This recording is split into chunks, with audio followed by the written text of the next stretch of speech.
Hola, ¿cómo están? Soy Jaime Toledo, presidente de ACERA, la Asociación Chilena de Energías Renovables y Almacenamiento. Estamos en un nuevo podcast en el cual estamos celebrando los 20 años de nuestra asociación gremial. Y hoy tenemos un invitado muy especial y muy importante para nuestra asociación, que es el señor Daniel Rosende, socio de ACERA y al mismo tiempo gerente general de SMA Latinoamérica. ¿Cómo estás, Daniel? Hola, Jaime. Oye, muchas gracias por la invitación, muy contento de estar acá hoy día. Mira, te quería preguntar varias cosas, pero primero vamos a partir con lo más importante, que yo creo que es que nos cuentes tu historia. ¿Cómo llegaste al mundo a trabajar en SMA, que es una empresa que desarrolla soluciones de electrónica de potencia precisamente para la transición energética ya no solo de Chile, sino que del mundo? Y me gustaría que nos contaras cómo llegaste a trabajar a SMA. No, perfecto. Mira, bueno, yo soy ingeniero civil industrial. Tuve la suerte de hacer un posgrado en Alemania hace ya casi 13 años en el Instituto Fraunhofer, es un centro de investigación y desarrollo bien importante a nivel mundial, y ahí me tocó mucho aprender lo que estaba sucediendo en Alemania con respecto a la promoción y desarrollo de la energía renovable. Luego volví a Chile y estuve participando en algunas empresas bien interesantes, desarrollando los primeros proyectos solares fotovoltaicos por ahí por el año 2010, 2011. Y en esa etapa fue cuando conocí a SMA, que estaba buscando establecer su primera entrada en el mercado latinoamericano y que había elegido a Chile para establecer su base. En ese momento en Chile no había nada, no había absolutamente, creo que habían 500 kilowatts instalados en todo Chile. Y había un potencial muy grande de lo que podía venir en Latinoamérica, pero sobre todo en Chile, en términos de su potencial técnico y las posibilidades que venían. Así que esa fue mi entrada en SMA, me tocó abrir la oficina desde cero y hoy día ya somos una empresa bastante establecida con operaciones en Chile, ya hace más de 10 años, en Brasil, en México y con proyectos casi en toda la región. Oye, Daniel, y una pregunta respecto de... Hoy día SMA está dando soluciones a distintos actores de ACERA. Eres uno de los grandes vendors que tiene nuestra asociación. Me gustaría preguntarte si, en tu opinión, ¿cuáles son los principales desafíos que hoy día estamos enfrentando en la transición energética de nuestro país desde tu mirada, desde tu óptica de suministrador de equipamiento? Sí. Mira, vemos primero que nada que el potencial de energías renovables, sobre todo nosotros somos especialistas en el tema de energía solar fotovoltaica, almacenamiento, también tenemos un rol en la parte de generación de hidrógeno, pero vemos que junto con el gran potencial que existe en Chile y con el gran crecimiento que ha tenido el desarrollo de la energía renovable, la gran penetración que ha logrado, se han creado otros desafíos. Es cómo lograr, cómo mantener, primero que nada, un esquema regulatorio en donde permita a los inversionistas y a los distintos players tener un esquema de remuneración claro para cada uno de sus proyectos y cada una de sus tecnologías. ¿Y tú crees que ese marco regulatorio existe hoy? ¿Tenemos un marco regulatorio claro que permita tener esas certezas que tú mencionas? Creo que han habido buenos avances. Han habido buenos avances en términos del año pasado con el tema de la ley de almacenamiento, y creo que el almacenamiento entra a tener un rol fundamental en permitir una solución clara para, por ejemplo, mejorar todo lo que tiene que ver con las limitaciones de la transmisión, con el tema de la inestabilidad por la gran penetración de energía renovable y la salida de fuentes convencionales. Hay un buen lineamiento inicial, pero vemos que hay faltas todavía en términos de la regulación, por ejemplo, qué pasa con los reglamentos, por ejemplo, el tema de potencia, qué pasa también con las normas técnicas asociadas en otros segmentos de la generación, el tema de los PMGD. Vemos que hay cierta incertidumbre en cuánto más va a tomar en términos de tiempo para poder ejecutar eso. ¿Y esa incertidumbre está generando que los inversionistas estén demorando más o tardando más en tomar decisiones de inversión? El mercado está reaccionando más rápido que la regulación. Yo creo que eso ha sido una tendencia que ha sucedido desde los comienzos del desarrollo de la energía renovable en Chile. Yo creo que los players que sí tienen, por ejemplo, situaciones financieras más sólidas o la espalda financiera para ejecutar proyectos, por ejemplo, en el caso del almacenamiento, lo están haciendo y se están adelantando y están haciendo partícipe de sus mismos contratos de venta de energía el componente de almacenamiento, por lo tanto ellos mismos están solucionando esa parte. Pero vemos que otros players que sí necesitan una estabilidad regulatoria, una estabilidad a largo plazo, que necesitan un project finance, que necesitan una claridad absoluta en un plazo de 25 o 30 años según sus modelos financieros, ellos están esperando que las reglas del juego estén más claras. Bien. Oye, y respecto de las cotizaciones, de cómo ha ido avanzando, ponte tú, las peticiones de ofertas no vinculantes o ofertas vinculantes, ¿ha estado más intenso este último tiempo el tema para ustedes o tenemos una temperatura o una situación normal? Sí, mira, para SMA como un proveedor de soluciones en el mundo solar fotovoltaico, en el tema del almacenamiento, tenemos una cobertura regional, lo que nos permite también tener momentos en el mercado de algunos mercados que van compensando el desarrollo que hay en otros a nivel un poco regional. Hemos visto mucho crecimiento, quizás para mencionar solo el tema en Brasil, el tema en otros mercados, en Centroamérica. En Chile hemos visto que obviamente el mercado de generación solar fotovoltaica ha entrado en una etapa un poquito más de estabilidad o de quizás muchos proyectos se han puesto en hold, esperando ver qué pasa con toda la solución de los vertimientos, la congestión, las limitaciones de transmisión. Los proyectos de ley que hay en discusión. Exactamente, pero vemos realmente un boom, y hay que decirlo, en términos de proyectos de almacenamiento, es donde vemos el principal enfoque que tenemos como empresa hoy en día, ¿ya? No solamente a nivel de una situación local, sino que de una perspectiva latinoamericana. Chile está hoy en día, después de Estados Unidos, bueno, han salido algunas notas de prensa también que han hablado de Chile con el potencial de almacenamiento justamente por este mercado que está reaccionando a soluciones técnicas que ya están disponibles y a proyectos que hemos cerrado en términos de orden de compra. Nosotros ya estamos participando en proyectos bastante significativos de almacenamiento a gran escala dentro del país. Qué buena noticia para el país. Sí. Mira, uno de los grandes desafíos que estamos enfrentando como en la transición energética es el vertimiento de energía por la falta de capacidad de transporte, la falta de capacidad de transmisión. ¿Cuáles son las soluciones tecnológicas que SMA tiene disponibles comercialmente para afrontar los vertimientos de energía? Justamente ese es un punto clave que nosotros estamos dando a conocer en el mercado chileno. Hoy en día, como tú sabes, la situación que vivimos en Chile no es única en el mundo. Hay otros mercados que han vivido situaciones similares y que están viviendo situaciones similares, y no estamos hablando de mercados en desarrollo, sino que mercados bastante avanzados, en donde se han desarrollado soluciones con almacenamiento, por ejemplo, en sistemas de transmisión. Ya estamos hablando, por ejemplo, el caso alemán ha sacado todo un programa que se llama el Netzbooster, que más que nada, bueno, en alemán un esquema Grid Booster. ¿Y qué significa esto? La posibilidad de, con almacenamiento, tener un mayor control de los flujos, ¿ya?, de energía. Por lo tanto, tú puedes aprovechar toda la generación solar que está en el norte, guardarla en puntos claves dentro de la transmisión, en nodos específicos, acumularla y transportarla a lugares de demanda en otros horarios, con menor congestión, con otros esquemas de precios, y así vas moviendo la generación y donde está la oferta a los puntos de mayor demanda, con un sistema de almacenamiento que tiene tiempo y plazos de ejecución muchísimo más rápidos. ¿De qué plazo estamos hablando? Estamos hablando de proyectos que tienen un plazo de entre 1 año y medio, 2 años la ejecución, versus la... ¿Pero de qué tamaño estamos hablando? Estamos hablando, por ejemplo, en proyectos, en el caso alemán, estamos hablando de proyectos en el rango de 300 megas, con esquemas tipo de 2 horas, o sea, estamos hablando de 600 megawatt hora por proyecto.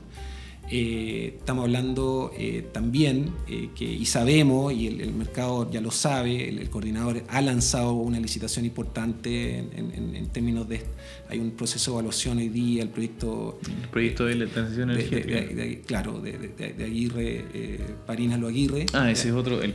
Claro que son dos proyectos grandes de 500 megas por 15 minutos, que hay mucho interés también, porque viene a replicar un poco, son proyectos Grid Booster en la práctica, y son proyectos que permitirían el poder solucionar problemas de congestión y estabilidad de la red sin tener la necesidad de tener que construir nuevas líneas, que, bueno, tienen plazo de construcción en términos de 5 años.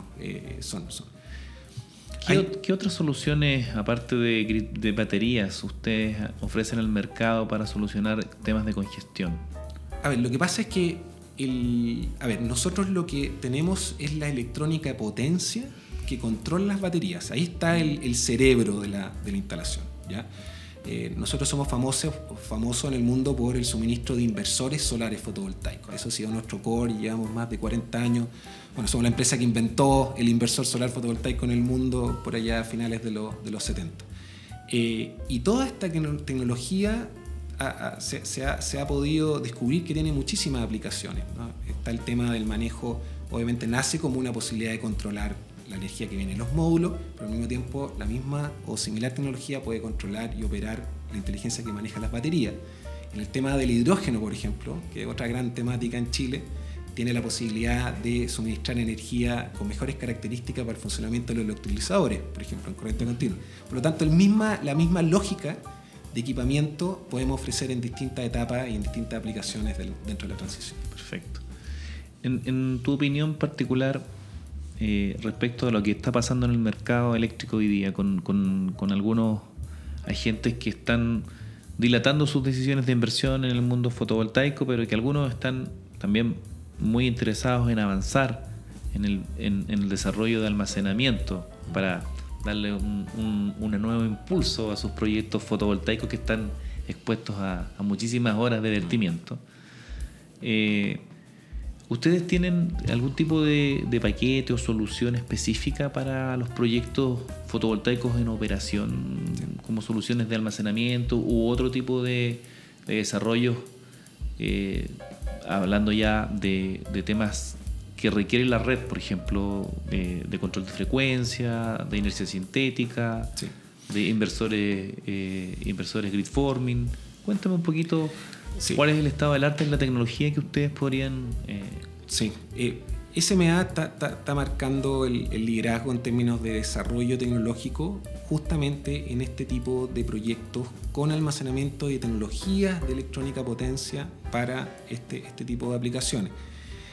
Acá no hay nada nuevo en la práctica, ¿ya? SMA viene trabajando hace más de 20 años en soluciones grid forming, lo que hace que hoy día el tema está en la palestra y es un tema relevante. Por lo tanto hay mucha experiencia y vemos que hay una gran limitación en el mercado en términos de conocimiento, justamente de proveedores que tienen mucho conocimiento a nivel de electrónica y potencia, pero que no tienen experiencia en grid forming. Y el grid forming es más que nada cómo tú manejas o cómo tú creas una solución basada en la misma electrónica potencia que tenga las características no solamente de grid following, que es lo que normalmente hace un inversor, que se adapta a los parámetros de una red, sino que tiene características de formar una red. Y ese formar una red tiene varias ventajas. Está el tema del poder controlar el flujo, o sea, almacenar, descargar, por ejemplo, batería, pero está también la capacidad de proveer servicio, por ejemplo, de estabilidad a la red. Y cuando hablamos de estabilidad a la red, estamos hablando de dos parámetros fundamentales. Uno tiene que ver con la posibilidad de generar inercia, ¿ya? Y la otra con proveer un nivel de cortocircuito adecuado al sistema.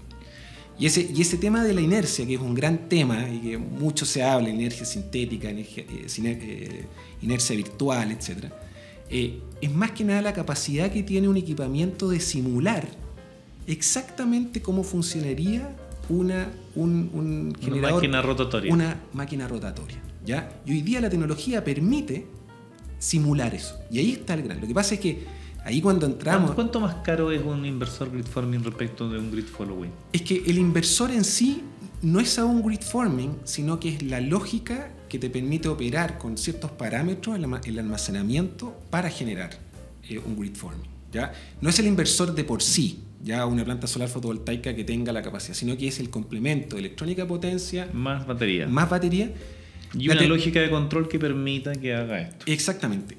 Es muy importante lo que dices, porque justamente el inversor grid forming a nivel de gran escala viene ¿ya? Nosotros estamos estimando que en poco tiempo vamos a ser de los pioneros también en este Cuando tipo. hablas de gran escala, ¿a cuántos megas? Estamos hablando de proyectos sobre 1 mega y de ahí hacia arriba. Lo que pasa es que nosotros tenemos tecnologías grid forming en inversores, por ejemplo, en redes off-grid, en mini redes.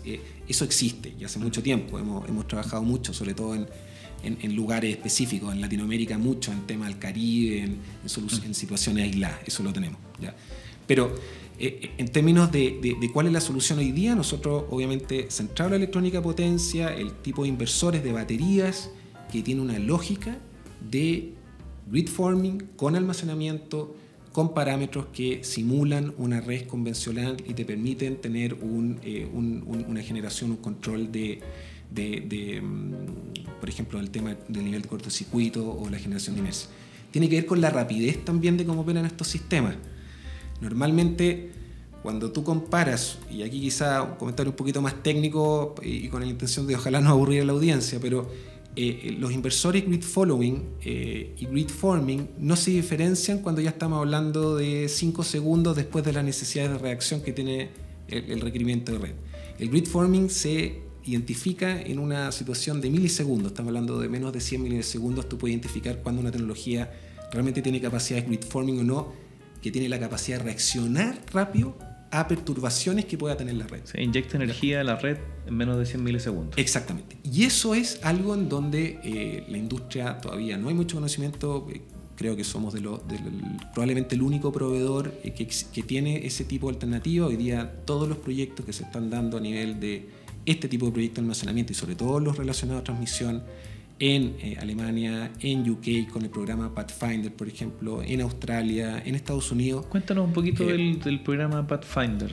El programa Pathfinder es un programa en el Reino Unido que ha definido un esquema de asignación de capacidad en distintas etapas. Existe el Pathfinder 1, 2, y vamos en el 3, en donde se han establecido ciertos tipos de proyectos para dar mayor estabilidad a la red, dada la alta penetración que tenía la renovable. El primer Pathfinder consideró solamente, especificó la tecnología y especificó que se utilizaran sistemas de condensadores síncronos.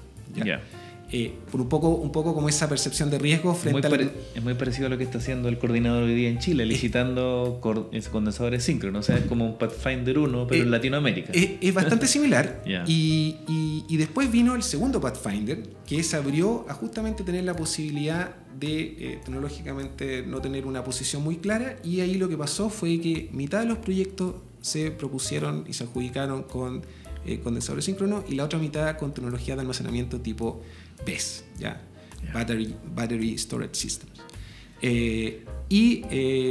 Lo bonito de este ejercicio, después del análisis que se produjo, fue que se demostró que los CAPEX asociados a las propuestas con soluciones de almacenamiento BESS eran más competitivas y de menor costo que las soluciones con condensadores síncronos. Y teniendo una capacidad de reacción y de estabilidad, que era lo que se buscaba técnicamente, mucho más robusto. Igual.